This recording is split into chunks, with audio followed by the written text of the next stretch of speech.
Hello, hello. Hope you're having a good day today. If you know it, say it with me. I got my coffee. I got my Bible. Of course, I have you. Today is International Strange Music Day. Has that ever been something more subjective than that, all right? Strange music for you could be dubstep, techno. For me, it's country music. Don't save your hate. Save your hate. I get it. I live an hour north of Nashville. How in the world can I not be a country music fan? I don't know. I just, it's not my jam. I do like some country music. I don't like all of it. Whatever. You do you. Not even going to apologize for it.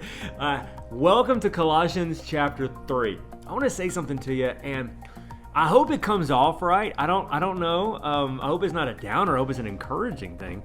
But there was this phrase that I used to hear all the time, and it was actually given to people as a bad thing. It was criticism.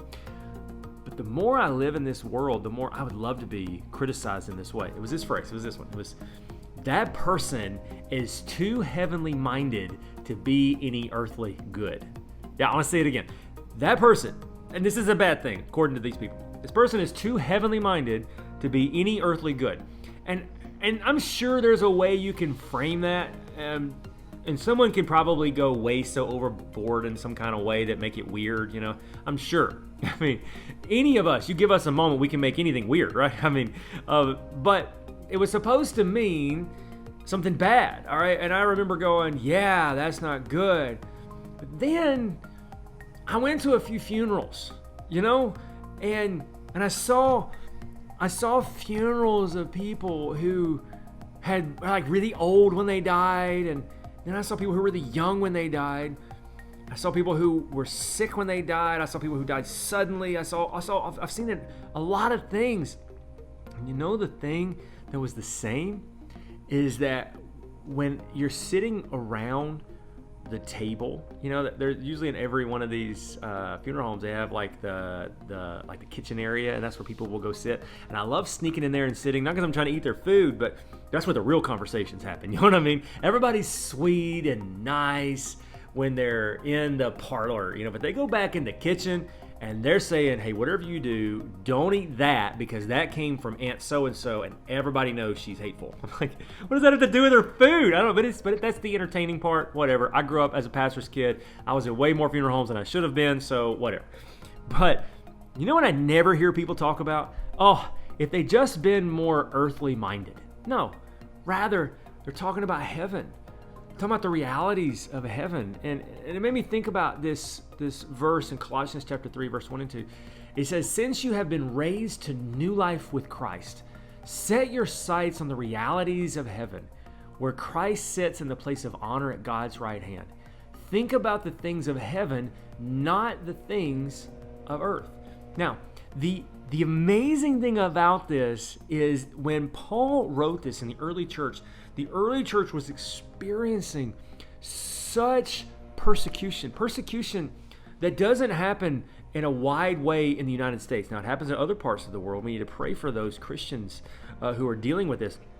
In our part of the world, we don't see it like this, but they were being kidnapped, arrested, thrown into the Colosseum. There's been some studies that's come out where people have said that there's no proof that Christians were thrown to lions in the Colosseums, but there's like so many documents that said that they were. I mean, secular historians, even Josephus, a Jewish historian, Eusebius, all these people said, no, these people, Roman candles, that's where people were set on fire to light up the streets of Rome, and they used Christians to do this with Nero and the different ones. They were under some real persecution.